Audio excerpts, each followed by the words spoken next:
My grandfather didn't remember much, but in Russia they were very poor, and he didn't like to talk about it because they were afraid that something would happen, and they didn't want us to have the wrong ideas.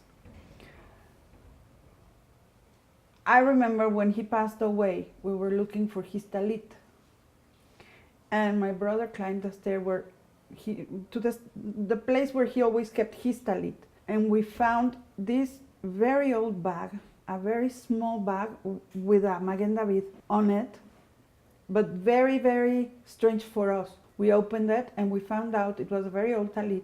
It had belonged to my great grandfather. He gave it to him when he left the old country.